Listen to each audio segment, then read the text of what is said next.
Merci de l'invitation. Je vais vous dire d'avance qu'il y a beaucoup de biologie dans cette talk.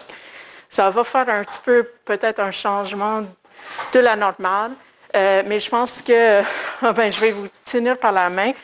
Je vais vous convaincre, ou j'essaierai de vous convaincre par la fin, que la modélisation mathématique et la biologie, c'est un mariage très heureux. Et que, en fait, ce que je vais vous montrer aujourd'hui, c'est vraiment des modèles appliqués à la biologie pour motiver la recherche biologique et donc pas juste un mathématique qui est appliqué pour trouver une application. Qu'est-ce qu'on fait, nous, dans mon labo?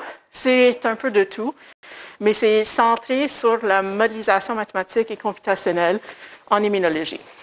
Donc, on travaille sur plusieurs projets, puis je vais vous en parler de certains. Attends. Je vais vous parler aujourd'hui de ce projet-ci et de ce projet-là. Mais on travaille, par exemple, dans la leucémie, dans l'hématopoïèse, dont on va parler aujourd'hui, l'hétérogénéité des maladies, les réponses immunitaires au virus et les immunothérapies utilisées dans le cancer. Ça, je vais vous expliquer plus tard. Donc, pourquoi? J'ai oublié de mentionner une chose. On centre beaucoup sur l'hétérogénéité et la variabilité. Et pourquoi? C'est parce que l'hétérogénéité, ça impacte sur la prise des décisions cliniques. OK? On sait tous qu'on est tous différents. Non seulement qu'il y a des différences entre patients ou individus, mais il y a aussi des différences au sein d'une tumeur, au sein de différents cancers, au sein de la réaction au traitement. Et donc, ces questions de comment est-ce que l'hétérogénéité impacte sur comment on va traiter quelqu'un, c'est primordial. Donc, je montre ici un exemple de comment l'hétérogénéité au sein d'une tumeur peut changer l'approche au traitement. Donc, par exemple, on peut avoir de l'hétérogénéité qui est préexistante dans un tumeur, qui va donc encourager la résistance au traitement. Et donc, le patient, éventuellement, va re-shooter en raison du fait qu'une fois qu'on commence le traitement, on va cibler ces cellules susceptibles. Les cellules en rouge ne vont pas répondre au traitement. Il y a une expansion exponentielle quand on arrête le traitement ou même pendant le traitement. Et il y a la progression de la maladie de la tumeur. OK? On peut aussi induire par la pression sélective du traitement exercé sur la tumeur et induire une résistance au traitement juste au fait que les cellules se mutent continuellement et la pression qui est exercée par le traitement va induire des mutations qui mènent à des résistances et donc des clones, ce qu'on appelle un clone, puis on va parler de ça plus tard, qui deviennent complètement intraitables par le médicament de première ligne. OK? Ça arrive tout le temps chez les patients qui ont le cancer, chez des individus atteints du VIH, d'autres virus. Le SARS-CoV-2, par exemple, a muté en raison d'une pression sélective exercée par les vaccins, par les anticorps. Puis cette mutation-là mène à l'échec des traitements. Donc, dans la première partie de cette conférence, je vais vous parler de l'hématopoïèse, qui est juste un nom fancy pour la production des cellules sanguines. Donc, toutes les cellules sanguines sont formées de cellules souches hématopoïétiques qui se trouvent en haut de l'hiérarchie du sang. Elles produisent des progénitures qui vont continuellement se différencier pour former toutes les cellules différenciées dans leur sang. Ça se fait au rythme de 100 milliards de cellules par jour. OK? Donc, imaginez-vous que si quelque chose va mal, ça va mal rapidement. OK? Ou peut-être lentement, dépendant de où ça va mal. Donc, si on a des mutations dans les cellules souches hématopoïétiques, ça peut mener à des maladies qui sont difficiles à traiter en raison du fait que les cellules souches hématopoïétiques se trouvent dans la moelle osseuse. Donc, c'est difficile de faire rentrer des médicaments. En plus, elles sont des cellules qui sont hyperprolifératives, dû au fait que les cellules souches se redivisent pour former elles-mêmes et, en plus, peuvent se différencier. C'est-à-dire qu'elles restent dans l'état de la cellule souche pour toute sa vie. Okay? Donc, on peut avoir des cellules souches qui existent à la naissance, qui durent jusqu'à quand on a 60 ans. Si on a un problème dans une cellule comme ça, bon, ça va mal. Okay? Parce qu'elle est hyperproductive, elle est rare, elle est difficile à trouver avec des médicaments. Une chose qu'on a observée récemment, c'est ce qu'on appelle l'hématopoïèse clonale.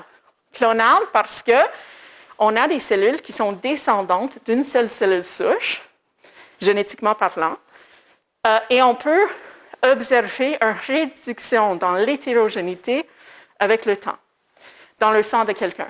Si on prélève leur sang et on fait des tests génétiques, on peut observer que ces cellules sont toutes parentées les unes et les autres. Ça arrive notamment dans la moelle, avec des cellules souches hématopoïétiques. Le P ici, c'est pour progéniture. Et ça arrive avec l'âge, avec des stress environnementaux, des stress génotoxiques ou des infections et l'inflammation. Et pourquoi est-ce que je mentionne ça? C'est parce qu'une infection et l'inflammation, qu'est-ce que ça fait? Ça exerce un stress sur le système. Quand vous avez des problèmes de sommeil, vous êtes super fatigué comme je le suis aujourd'hui, c'est un stress sur mon corps. Okay? Ça veut dire que j'ai des hormones, des cytokines, qui, leurs concentrations sont plus hautes que normales parce que, il y a un stress quelque part dans le corps. Ce stress exerce une pression sélective. Et la première partie de ce talk, je vais vous expliquer comment la modélisation mathématique nous a informés sur comment ce processus peut se faire. Donc, l'hématopoïèse clonale, qu'est-ce que c'est? C'est que toutes les cellules souches, plus ou moins toutes les cellules souches, sont nées à la naissance. Okay? Vous êtes né avec vos cellules souches hématopoïétiques. Et avec l'âge, dans le temps, il va y avoir des mutations qui s'accumulent. Okay? Ça peut être des mutations sans aucun effet. Mais les cellules souches vont garder ces mutations-là parce qu'il n'y a aucun effet. Donc, pourquoi est-ce que la cellule va s'autodétruire? Et éventuellement, il y a une pression quelconque ou une expansion d'une cellule en particulier. Et cette cellule va donc former une majorité du sang et le sang devient de moins en moins divers et donc on a l'hématopoïèse clonale. Ça existe dans à peu près 20% des personnes âgées. Okay? Donc, c'est quelque chose qui arrive avec l'âge. Ça a des conséquences sur les maladies cardiovasculaires. Ça peut induire la mort. Et aussi, on a observé des associations avec des gens qui ont des cancers du sang et l'hématopoïèse clonale. Jusqu'à date, avant notre étude, pas tout ce qui a été fait, c'est un peu réducteur, mais ce qui a été fait, c'était de dire, on voit que la personne a l'hématopoïèse clonale et on a associé ça à des gènes et ces gènes-là sont associés à des maladies. C'est-à-dire que l'hypothèse était qu'une mutation arrive dans une cellule souche qui cause une maladie. Nous autres, on voulait voir ce problème un peu différemment, puis je vais vous expliquer ça. Chez les personnes qui ont l'hématopoïèse clonale, elles ont souvent des problèmes cardiovasculaires, notamment l'athérosclérose. Si vous n'avez jamais entendu parler de ça, vous n'êtes pas super âgé, mais je vais vous expliquer qu'est-ce que c'est. Et donc, comme j'ai dit, l'hypothèse était qu'il y avait des mutations somatiques, c'est-à-dire pas à la naissance, qui arrivaient pendant la vie de quelqu'un. Et ces mutations, notamment TET2 puis JAK2, menaient à l'athérosclérose. Nous autres, on voulait voir ça d'un autre sens. Je vous ai dit que l'inflammation puis le stress chronique, ça cause une pression sélective sur les cellules souches parce qu'il y a des demandes plus importantes sur le sang. Quand vous êtes stressé et qu'il y a une inflammation, vous avez beaucoup plus de cellules blanches, des globules blancs. Ces globules blancs sont formés par les cellules souches. Si je dois produire plus de cellules, donc mes cellules souches hématopoïétiques doivent produire plus, c'est-à-dire qu'elles se divisent plus rapidement. Ces divisions mènent à des mutations. Ça, c'était notre hypothèse. Oups, j'ai touché le mic. Donc, je vais vous expliquer comment on a regardé ça. La raison pour laquelle on s'est lancé dedans, c'est parce que, comme je vous ai dit, les gens plus âgés ont de plus en plus de l'hématopoïèse clonale. C'est-à-dire que ça arrive pour des gens avec des mutations, avec un manque de diversité dans leur sang, sans qu'il y ait un effet toxique sur l'individu. Donc, c'est-à-dire que l'idée qu'il y a toujours un gène qui se mute, qui cause une maladie, comment est-ce qu'on explique le fait que les gens plus âgés ont ces mutations-là, puis il n'y a aucune conséquence sur leur état de santé? Donc, je vous explique l'athérosclérose. Ça, c'est une artère normale. On voit que c'est clair, puis le sang peut passer dans les artères, il n'y a pas de problème. Les artères sont formées de muscles et de l'endothélium. Et quand on a des problèmes, notamment de cholestérol, il peut y avoir des plaques qui se forment dans les artères qui bloquent le flot du sang.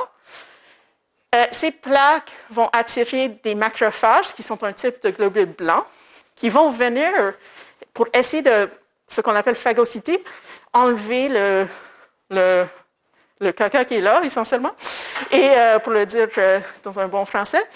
Et ces macrophages-là, malheureusement, deviennent fixés ou figés dans la plaque. Donc, ça augmente la taille de ces intrusions. Comme il y a des macrophages, il y a des protéines de signalisation qui vont dire « venez-vous-en parce qu'il y a un problème ». Et ça, c'est les hormones, les cytokines que j'ai mentionnées avant, qui sont donc à une concentration plus haute que normale. Donc, c'est super stressant pour l'individu. Et il y a une demande accrue pour la production des globules blancs et donc sur la production des cellules souches hématopoïétiques. OK, donc, comme j'ai expliqué, notre hypothèse était que le stress, l'âge, pourrait influencer, et l'inflammation pourrait influencer l'arrivée ou le développement de l'hématopoïèse clonale. Et ça, c'était aussi basé sur le fait que, puis je ne vais pas vous expliquer toutes ces données ici, et juste pour savoir que ces données expliquent qu'avec l'inflammation, il y a une association avec l'hématopoïèse clonale. Donc, ces études-ci ont pris des souris et des individus qui avaient une inflammation chronique et ils ont montré qu'il y avait eu plus de l'hématopoïèse clonale qui se produisait. Donc, en résumé, ce qu'on voulait voir, dans l'état santé, il n'y a pas d'inflammation, il n'y a pas de changement dans les concentrations lipidiques, il y a la prolifération normale des cellules souches hématopoïétiques et ça peut quand même mener à l'hématopoïèse clonale qui est liée à l'âge. Quand il y a une athérosclérose, ou le complexe atherosclerosis trait complex, c'est comme les maladies qui englobent l'athérosclérose, on a beaucoup plus d'inflammation, on a beaucoup plus de lipides dans le sang, on a plus de demande sur les cellules souches et on a l'hématopoïèse clonale qui arrive avec un taux plus rapide. Donc, on s'est lancé dedans avec des souris. Donc, qu'est-ce qu'on... puis ça, je vais juste vous dire maintenant. VAF, en anglais, c'est Variant Allele Frequency, c'est-à-dire combien... c'est une mesure de la diversité ou la manque de diversité dans le sang. Okay? Allele, c'est pour un gène, un allèle. Donc, c'est-à-dire des allèles qui ont été changés, quelles sont leurs fréquences dans le sang. Un hématopoïèse clonale est diagnostiqué avec un VAF de 2%. Donc, qu'est-ce qu'on faisait? C'était qu'on a pris des souris, pas moi, mais mes collaborateurs, et ils l'ont donné à manger un régime contrôle, normal, qui est bien pour les souris, il n'y a pas de problème, pas de stress. Puis, on leur a aussi fait manger ou donner un régime qui cause l'athérosclérose chez cette souche de souris. En anglais, on appelle ça un Western diet. Donc, bon, je vous laisse inférer ce que vous voulez. C'est pas bon pour les souris. Et on a ensuite compté le nombre de différents types de cellules. OK? Puis ce qu'on a observé, c'est que chez les souris qui ont eu ce régime malbouffe, ces souris-là avaient beaucoup plus de globules blancs. Il n'y avait pas de changement dans la fréquence des cellules souches, mais ces cellules souches se divisaient plus rapidement. OK? Donc, il n'y a pas d'expansion de la population des cellules souches, mais elles sont plus prolifératives. Donc, déjà, on avait une indication de ce qu'on disait avait du sens. On a causé l'athérosclérose, puis on a observé une augmentation dans le rythme de prolifération des cellules souches. Ensuite, on a regardé chez des individus, chez des patients. OK? Ça, c'est un individu. Ça, ici, quand vous voyez peut-être que vous les voyez en biologie, mais ça, c'est juste pour cibler un type de cellule. C'est une cytométrie de flux. Et donc, c'est-à-dire on réduit les types de récepteurs qui sont exprimés par ces cellules-là, et ça sert comme identification. Et on a observé plus ou moins la même chose.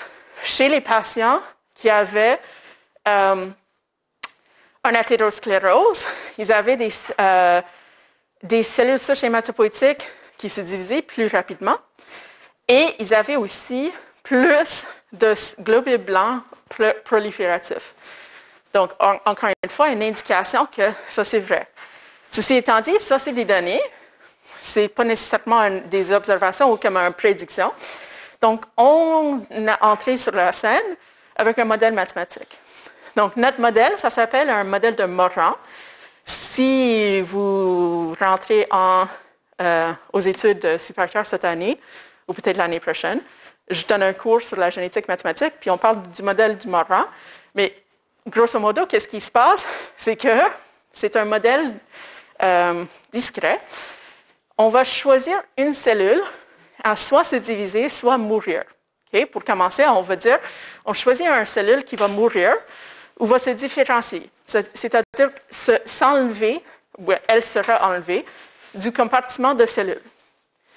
Dans un modèle de Moran, le nombre de cellules est toujours fixe. Donc, si j'enlève une cellule, je dois faire diviser un deuxième pour que je la remplace dans la population. Et tous ces choix sont faits par rapport à ce qu'on appelle leur fitness, c'est-à-dire si elles ont des mutations qui causent plus de prolifération, elles ont plus de chances à se diviser. Si elles ont des mutations qui causent plus d'apoptose, donc la mort cellulaire, elles ont plus de chances d'être choisies au niveau de l'étape de la mort.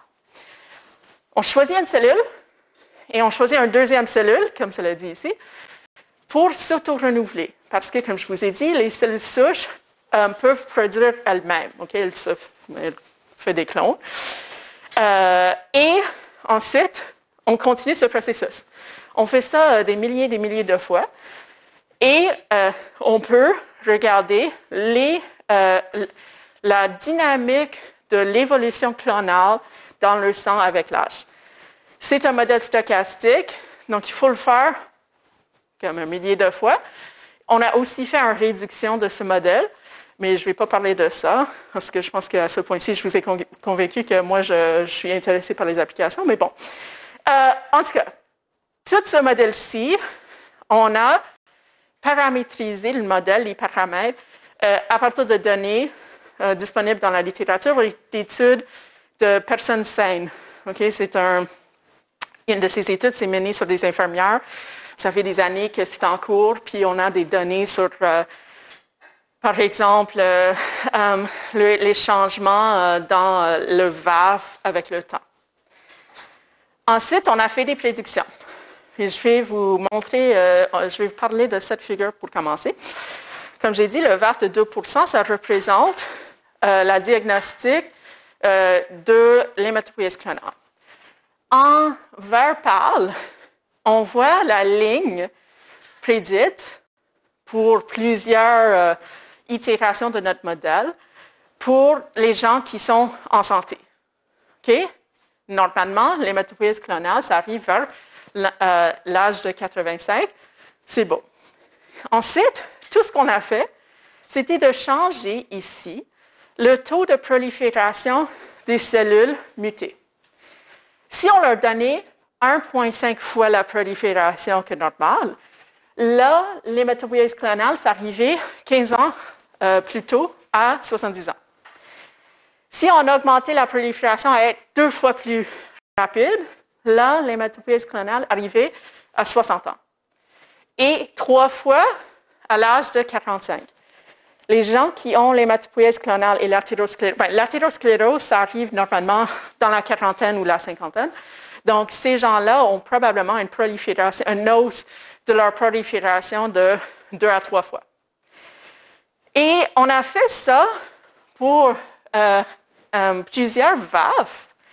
Et on a observé que si on fait la distribution, on regarde la distribution en âge, où le pourcentage de patients qui avaient un VAF de 0,1% jusqu'à 10%, ou même plus, à 100%, on voyait que les gens qui avaient des traits athérosclérotiques, il y a beaucoup plus de gens qui avaient des VAF qui étaient plus hauts. OK? Et ça, c'est une prédiction du modèle, juste en changeant les taux de prolifération dans le modèle. Ensuite, donc, on avait une bonne prédiction. On avait déjà des données observationnelles qui nous indiquaient que, bon, l'hypothèse était utile. On a fait un modèle, on a fait des prédictions. Maintenant, on voulait valider nos prédictions. Donc, on a repris nos souris et on leur a donné un VAF de 5% ou 95%. On leur a donné à manger, encore une fois, le régime normal ou athérosclérotique. Et on a aussi mesuré avec notre modèle, par d'autres moyens, le nombre de globules blancs avec des mutations. Donc, c'est-à-dire dans les cellules différenciées de façon terminale. Puis, nos prédictions étaient bonnes. En fait, on a observé chez ces souris-là exactement ce à quoi on s'attendait. Puis, on a même fait ça aussi avec des souris où on faisait une fractionnation de leur sommeil. Donc, on causait un stress en leur forçant de se relever pendant la nuit. Et dans ce cas-là, on a observé la même chose. OK? Oh oui, donc j'ai même les données. Donc, voilà, chez ces souris-là, leur cellule souche hématopoïétique se divisait plus rapidement et il y avait plus de VAF ou une expansion de la mutation TET2, donc comme j'ai dit, c'est la mutation qui est liée à l'athérosclérose, chez les souris qui dormaient mal. OK? Donc, j'espère que je vous ai convaincu que l'hypothèse que l'inflammation systémique cause des demandes sur la production sanguine et peut causer l'hématopoïèse clonale. J'espère que je vous ai convaincu de ça. Et en fait, c'est un peu un cycle vicieux dans le cas de cette maladie-là, parce qu'on a le développement de l'athérosclérose, inflammation chronique, qui cause plus de demandes sur les cellules souches hématopoïétiques, qui vont aggraver la maladie. Donc, l'idée maintenant serait de traiter l'inflammation systémique, de diminuer les taux de stress et d'éviter de causer des problèmes d'inflammation chez tout le monde. Donc, j'ai noté là les problèmes liés à cette maladie. Donc, pour résumer cette première partie, l'hématopoïèse clonale avec ou sans des mutations est souvent associée à plusieurs maladies, notamment l'athérosclérose. Il y a plus de demandes sur la production sanguine quand on a une inflammation chronique. Et on a utilisé un modèle mathématique qui était combiné avec plusieurs modèles in vivo chez des patients, chez des individus en santé, chez des souris, pour montrer l'hypothèse que je vous ai émise au début. Donc, voilà, nos résultats indiquent que les patients qui souffrent d'un cycle vicieux, que l'athérosclérose cause l'hématopoïèse clonale, qui aggrave le développement de l'athérosclérose. Donc, ce papier a été publié en Cell. Donc, si vous voulez, vous pouvez aller le voir. On a des étudiants, j'ai des étudiantes qui travaillent sur une extension de ce modèle-ci pour la leucémie. Donc, c'est Mia Brunetti. Je pense qu'elle a présenté l'année dernière. Et maintenant, on va faire un peu de shift parce que je veux vous parler de l'hétérogénéité chez les patients. OK? Donc, maintenant, c'était l'hétérogénéité dans l'état de santé. Mais maintenant... Oh, oui, Philippe. Est-ce que c'est un bon moment pour poser une question sur la première partie? Oui, sure. C'est ça, il y avait un graphique qui vous montrait, dans le fond, comment, en fonction d'un espèce de facteur, comment la courbe croît en haut à gauche. Donc ça, c'est selon le modèle. C'est ça. Est-ce qu'il y a moyen, après ça, de retourner dans l'expérimental, genre de mesurer des choses sur les patients, comme pour valider après ce genre de... Donc, on a fait ça chez les souris. Okay. Ça, c'était ça et ça. En fait, ça, c'était l'étape de validation. Okay. Oui et non. Il aurait fallu un suivi un peu plus long terme. Mais on a comme certaines données sur l'expansion du VAF, et donc on peut inférer quelques paramètres, mais c'est dur de mesurer chez un patient. On peut le faire parce qu'on l'a fait, en fait. C'était où? J'oublie où, mais on a tagué avec un Ki-67, c'est un marqueur de la prolifération des cellules. On a regardé le taux de prolifération des cellules souches, mais les cellules souches sont dures de prélever parce qu'elles se trouvent dans la moelle, puis c'est difficile de les... mais oui, donc il y avait comme deux choses. Ça a été paramétrisé avec des données humaines, mais on savait déjà que la prolifération... ou à quel âge que l'hématopoïèse clonale arrivait chez des patients hétérosclérotiques. Donc, ça nous donne aussi une indication de ça. Donc, tous les paramètres de prolifération, etc., c'était tiré d'études humaines sur comment rapide ça se fait. Donc, on a juste validé chez des souris. Pour répondre un peu plus succinctement que je l'ai fait. OK, parfait. Donc, d'autres questions? Je vais passer. OK, donc dans mon labo, en fait, ce qu'on utilise souvent, c'est une approche d'essai clinique virtuel. L'idée ici, c'est d'améliorer des traitements par l'utilisation de modèles mathématiques en créant des cohortes de patients qui sont hétérogènes et qui représentent la variabilité humaine et chez les patients. Donc, on prend une maladie, l'athérosclérose, je ne travaille pas beaucoup là-dedans, je travaille plus dans la production sanguine, mais plutôt le cancer ou des problèmes d'infection virale. On crée un modèle qui est calibré aux données disponibles et on crée des patients virtuels en optimisant, en choisissant des trajectoires, des prédictions du modèle qui fit avec les données cliniques. Et je vous montre ici deux cohortes, mais vous allez voir que les personnes en violet et en bleu sont en fait les mêmes. Je peux, avec cette approche-ci, jumeler ou créer des patients virtuels et les mettre dans des cohortes différentes.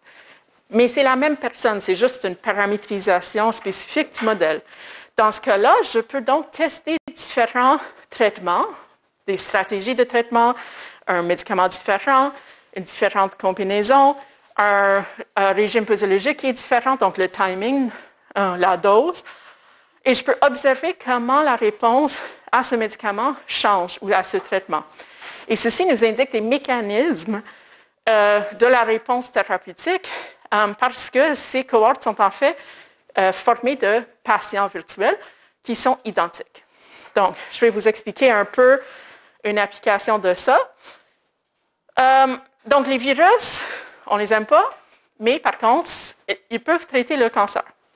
Donc, ça, c'est une bonne chose. Si on prend un virus, on peut le modifier génétiquement au labo et on appelle ça un virus oncolytique parce que le virus va aller infecter que des cellules cancéreuses. Okay? Il y a des cibles, des récepteurs sur la surface des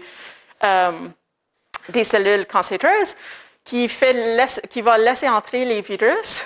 Et donc, une fois dans la cellule, ces virus peuvent commencer à se reproduire et c'est lytique parce que ça va causer la lyse, donc l'explosion essentiellement de la cellule. Donc l'infection par un virus oncolytique détruit la cellule, mais parce qu'il y a une infection, le système immunitaire se réactive aussi.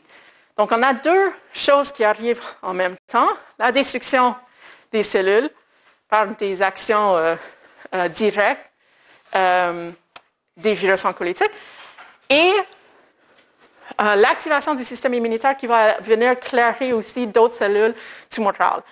Les tumeurs expriment des récepteurs qui leur laissent cacher du système immunitaire. Donc, l'idée ici, c'est d'activer le système immunitaire davantage pour que le système puisse faire sa job, qui est de clairer les intrus, donc les cellules cancéreuses.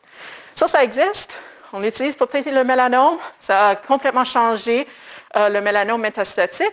Mais par contre, ça ne marche vraiment pas bien dans des tumeurs solides. Et on ne sait pas pourquoi, mais l'idée maintenant, c'est d'utiliser plus qu'un virus ou les virus oncolytiques avec d'autres traitements pour améliorer le traitement. Donc, dans cette étude, ce qu'on faisait, c'était qu'on avait deux types de virus. Vaccinia parce que c'est utilisé dans des vaccins. Donc, pour le polio, je pense que c'est le polio. C'est comme comment on a créé ce vaccin-là. Et Vesicular Stomatitis Virus, VSV, qui est un autre type de virus. Okay? Donc, on a une collaboratrice qui a utilisé ces deux virus-là.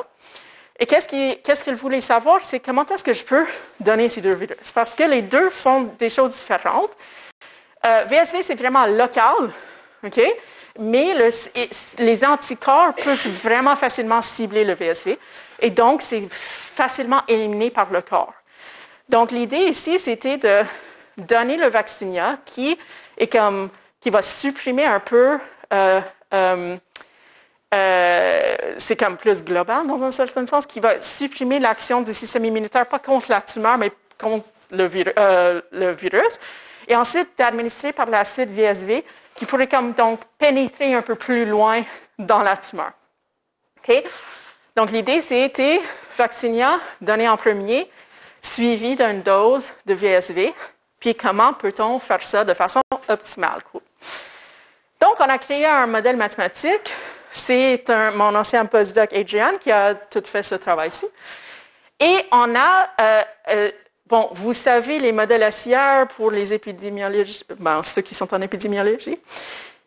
Il existe aussi des modèles VIR, virus infecté, c'est pas R en fait, mais c'est essentiellement la même idée, sauf que les dynamiques se font au sein de l'individu. Okay? Puis mon labo, on travaille sur ça. Donc, on a un virus qui infecte des cellules qui peuvent se diviser, qui crée possiblement des cellules résistantes au traitement, aux actions du système immunitaire. Et les deux virus sont donc produits par cette division cellulaire. Une fois que la cellule lyse, des protéines viraux vont être injectées dans le sang et donc ils peuvent aller infecter d'autres cellules. Comme j'ai dit, il y a une action des cellules immunitaires qui vont aller cibler ces cellules infectées puis les éclairer, les détruire. Mais il y a aussi une population de cellules résistantes qui s'échappent de cette pression du système immunitaire. Et tout cela est géré par la concentration des cytokines qui stimulent la production des cellules immunitaires. Donc, on a appliqué notre approche d'essai clinique in silico. On a paramétrisé notre modèle. Ensuite, on a vu que, vous savez, dans les données, il y a toujours la variabilité. On s'en sert de cette variabilité-là pour créer des patients virtuels. Okay? On échantillonne d'une distribution de paramètres déterminés par des analyses de sensibilité. Ensuite, on échantillonne plusieurs fois et on va simuler le modèle pour savoir si ce patient-là est réel ou non. Est-ce que ça répond à ces données ou à d'autres données? Dans ce cas-ci, on a choisi des patients qui avaient un dédoublement tumoral qui était dans la zone pour le cancer qui nous concernait.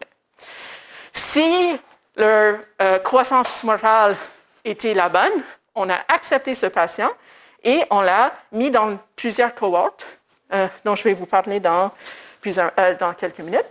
Et on a testé des régimes posologiques différents pour savoir quel est le meilleur régime pour ces patients et qui répond et pourquoi. OK.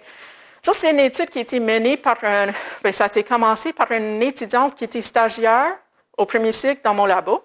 Elle a publié avec nous autres, puis c'est juste pour vous motiver. Si jamais vous faites un stage cet été, c'est possible de publier vos résultats. Comme j'ai dit, Vaccinia est donné en premier. Donc, qu'est-ce que Katia avait fait? C'était de regarder, mais combien de doses est-ce que je devrais donner? Dans les expériences au labo, ce qu'il faisait, c'était qu'il donnait 7 doses de Vaccinia. Il attendait 7 jours, puis il donnait une dose de VSV. Donc, Katia avait gardé cette partie fixe. On attend 7 jours après la dernière dose de Vaccinia.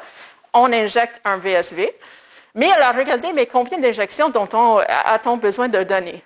Et ce qu'on observe, c'était qu'il y avait certains patients qui avaient besoin d'une injection et d'autres qui avaient besoin de 7. Donc, c'était comme bimodal. Il y avait entre 1 et 7, il n'y avait pas beaucoup de différence.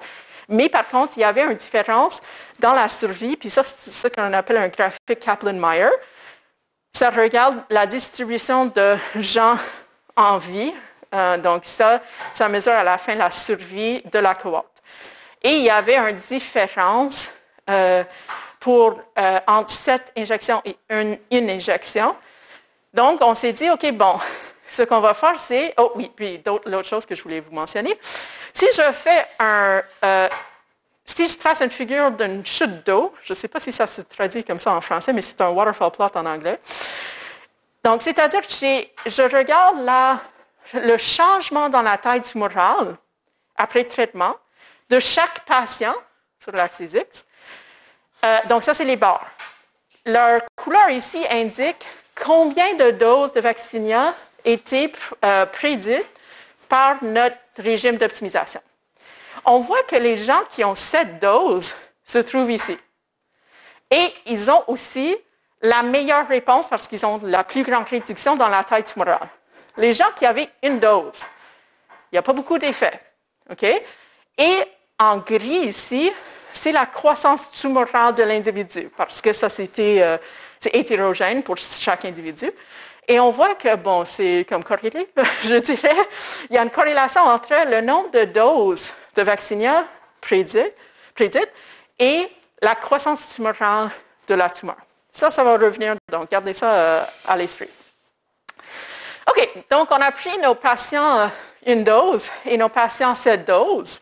On a fixé le nombre de doses de Vaccinia. Puis on s'est dit, mais combien de jours doit-on attendre avant de donner la dose de VSV? Et donc, on voit ici, il y a beaucoup de changements entre ces distributions dans le nombre de cellules tumorales. Mais par contre, on avait trouvé que pour certains individus, il fallait juste attendre 1 jour. Pour d'autres, on pouvait attendre 15 jours, qui était le max qu'on a regardé. Ces gens qui ont attendu 15 jours sont les mêmes qui étaient ici. Donc, ceux qui recevaient 7 doses pouvaient attendre jusqu'à 15 jours avant de donner la deuxième dose, tandis que les autres, il n'y avait pas beaucoup de réponses. Et encore une fois, je montre ici la croissance tumorale. Encore une fois, la croissance tumorale est super étroitement liée au régime optimal qui a été prédit. Et ce que ça nous suggérait, c'est qu'il y avait des gens qui avaient une croissance agressive et d'autres gens qui avaient une croissance plus lente. Ça, c'est normal dans le cancer. Il y a des gens qui progressent super rapidement, qui ont un cancer plus agressif, et d'autres qui ont un cancer plus chronique, qui existe pour toute leur vie. Et donc, pour valider nos prédictions, ce qu'on avait fait, c'est qu'on a créé des nouveaux patients qui représentaient soit la croissance, le top 10% dans la croissance tumorale ou les 10% de tumeurs avec une croissance plus lente. Okay? Et on a testé nos régimes optimaux, soit le 7 plus 15 ou le 1 plus 1. Et on avait testé agressif avec agressif, lente avec lente et en croix. L'idée ici, c'était que si c'est vraiment spécifique à la croissance tumorale, quand on teste dans le régime qui n'est pas matché, on devrait avoir des résultats qui sont pires. C'est exactement ce qu'on a observé. Bonne chose. On ne dit pas quelque chose dans une conférence sans qu'on ait la réponse. Pour les gens qui avaient un cancer agressif, bon, peu importe ce qu'on faisait, ils mourraient. Okay? Parce que ce traitement n'est pas spécifique à eux. Okay? Ce n'est pas un bon traitement pour je dis des gens, hein, c'est des patients virtuels, on n'a tué aucune personne. Mais ces personnes-là, ces patients virtuels, ne répondaient pas à ce traitement. Donc, on n'aurait jamais choisi de donner ce traitement. Cependant, ceux qui avaient une croissance lente, quand on donnait leur régime matché, il y avait 100% de survie. Et quand on a changé pour être le régime agressif, on voit qu'il y a une chute dans leur survie, une différence de 80%, puis c'est une différence qui est significative au niveau statistique. Et donc, ce qu'on a démontré avec cette approche, c'est qu'on peut identifier les mécanismes de réponse et non-réponse dans des traitements et établir des régimes posologiques pour ces patients qui sont pas, c'est pas la médecine personnalisée, parce que médecine personnalisée, c'est pour une personne, on donne un traitement puis on change pour un autre. Mais ça nous aide à choisir des personnes cibles pour des essais cliniques, parce que les essais cliniques échouent tout le temps, mais peut-être qu'on a mal choisi les personnes qui devraient être dans cette cohorte. Et aussi, ça démontre ça suggère des régimes posologiques à tester dans des essais cliniques, parce que les essais cliniques échouent tout le temps, et c'est peut-être parce qu'on a testé le mauvais régime posologique. Donc, ça, c'était publié dans le Journal of Immunotherapy of Cancer. Donc, si ça vous tente, vous pouvez aller le regarder là. Puis, dans les quelques minutes qui me restent, je vais vous parler du glioblastome. Le glioblastome, c'est une tumeur vraiment, vraiment agressive qui se trouve au cerveau et dans le système nerveux central. C'est mortel. Les gens avec traitement vont survivre en médiane 15 mois, avec le meilleur traitement qu'on a de disponible. Donc, c'est-à-dire qu'on doit chercher des meilleurs traitements parce que sinon, ces gens-là, ils vont mourir et c'est pas une bonne mort, si ça existe. John McCain, le sénateur américain, il y avait un glioblastome. Donc, juste pour vous dire, c'est rare, mais c'est le plus fréquent des tumeurs au cerveau. Donc, on avait des collaborateurs, vous avez peut-être pas jamais vu ce mot-ci, sphéroïdes. Ce qu'ils font, c'est que normalement, on a des bêchers, puis on fait croître des cellules dans une tranche ou dans un bêcher qui est comme plat. Les sphéroïdes sont trois-dimensionnels. On peut faire croître des organes, des cerveaux. J'ai parlé à quelqu'un la semaine dernière qui peut créer des petits cerveaux puis donner des traumatismes pour voir comment les neurones changent. Il y a comme une guillotine j'ai pas demandé trop de questions. Les sphéroïdes, dans ce cas-ci, c'était qu'on peut faire croître des glioblastomes au labo. Donc, on prenait des échantillons de patients, soit une biopsie ou en résection, et on avait on avait leurs cellules. Et nos collaborateurs, ce qu'ils faisaient, c'est que avec les protéines du patient et les cellules immunitaires du patient, on met tout ça avec les cellules cancéreuses dans un petit, dans ce qu'on appelle en anglais un well, donc 96 plate well, mais c'est un peu différent dans ce cas-ci, mais bon. Et on fait croître des sphéroïdes tumorales. Donc, c'est une petite tumeur qui croît avec des cellules immunitaires. Et on a donné des médicaments, dans ce cas-ci, un virus oncolytique, parce que les virus oncolytiques sont en essai clinique pour traiter le glioblastome. Donc, voici ce que nous autres, on avait fait. On a vu la stochasticité au niveau de les cellules hématopoïétiques avec un modèle stochastique. On a vu l'hétérogénéité introduite en utilisant des essais cliniques in vitro. Maintenant, in silico. Maintenant, je vais vous expliquer l'hétérogénéité spatiale en utilisant un modèle à base d'agents. Dans un modèle à base d'agent, chaque cellule est indépendante d'un autre. On a des règles. C'est un peu comme un automate cellulaire, si jamais vous avez vu ça. On a des règles qu'on donne aux cellules. Tu peux proliférer, tu peux mourir, tu peux suivre un gradient d'un cytokine. Et toutes les cellules prennent, quote unquote, des décisions à chaque étape, itération du modèle. C'est un modèle purement computationnel, mais il y a des liens avec les EDP. Et ce qu'on avait fait, c'était de créer un modèle à base d'agents pour représenter les sphéroïdes de glioblastome. On voit ici deux différentes biopsies de deux espaces dans la même tumeur. Le glioblastome est super hétérogène. Ici, on voit quand c'est comme rose pâle, ce sont des cellules, c'est la stroma. Donc, ce sont des cellules qui sont pas des cellules cancéreuses, mais elles font partie de la tumeur.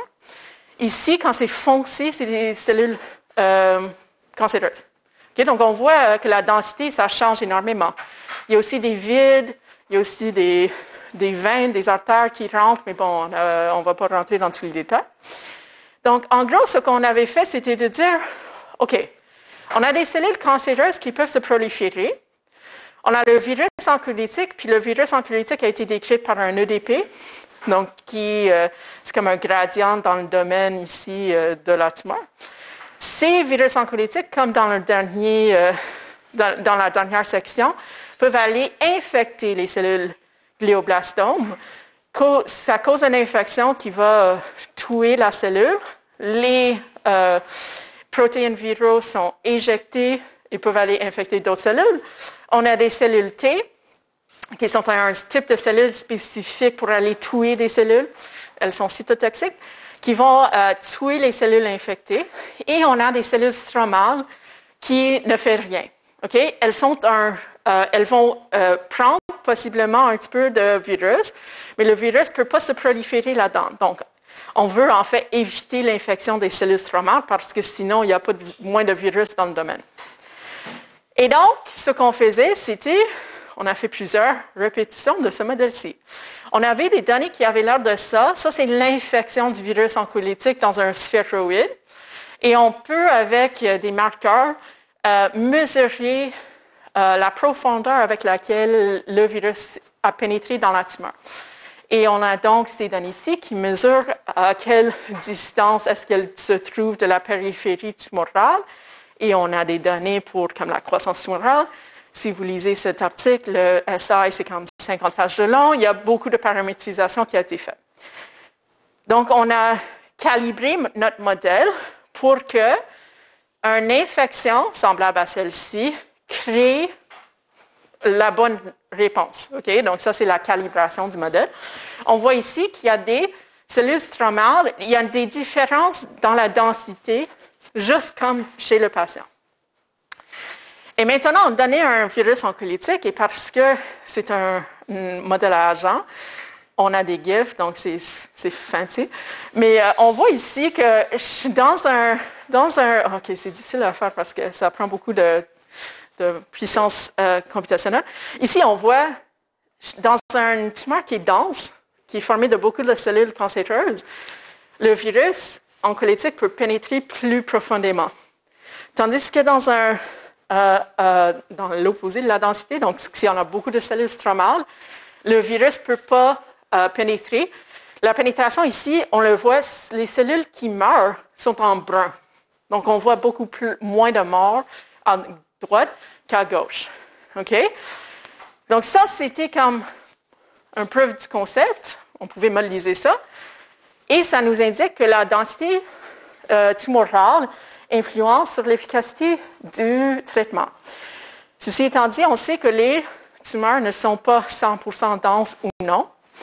Donc, on a testé la même chose pour des ratios variables de cellules stromales à cellules cancéreuses. Donc, ici, c'est 100%. Donc, ça, c'était la figure qui était à droite avant. Et ça, c'était la figure qui était à gauche. 100% dense, 0% dense. Puis, on a changé de 10% à chaque niveau. Puis on voit qu'il y a des changements, effectivement, dans l'efficacité du traitement. En plus, si les cellules denses se trouvent à la périphérie, c'est une bonne chose parce que le virus peut pénétrer. Okay? Si on a une tumeur qui est complètement cellule stromale à la périphérie, bon, je pense que ça arrive peu souvent, ça serait une mauvaise chose. OK.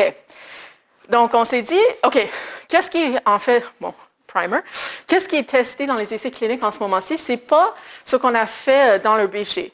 Dans le BG, on a baigné essentiellement les cellules dans le virus. Mais chez le patient, la façon dont on traite le glioblastome, c'est de faire une résection, donc une chirurgie pour enlever le plus de cellules tumorales que possible, suivi de la radiothérapie puis plus la chimiothérapie. Donc, c'est intense. Et quand on enlève, donc l'idée des virus oncolytiques, c'est qu'on injecte ces virus chez le patient, okay, quand on fait la chirurgie. Et donc, nos collaborateurs en clinique nous ont demandé, mais qu'est-ce qui se passe si on change, si on cible les parties qui sont denses versus les parties formées de cellules stromales. Puis, donc, si on injecte, je ne sais pas où est mon curseur, voilà. Oui, c'est super grand. Si on injecte au centre de ces patchs, on observe plus d'efficacité. Donc, si on cible des régions denses qu'on peut mesurer par des moyens d'imagerie, on va avoir des meilleures réponses. Puis ensuite, l'idée serait de donner une chimiothérapie ou une radiothérapie en plus du virus pour tuer d'autres cellules. Donc, en résumé, le virus oncolytique ici, c'était HSV. Donc, c'est un virus herpès, donc tout le monde l'a, probablement. C'est en essai clinique pour traiter le glioblastome. On a montré que la pénétration, c'est déterminé par la densité spatiale en utilisant un modèle mathématique. Et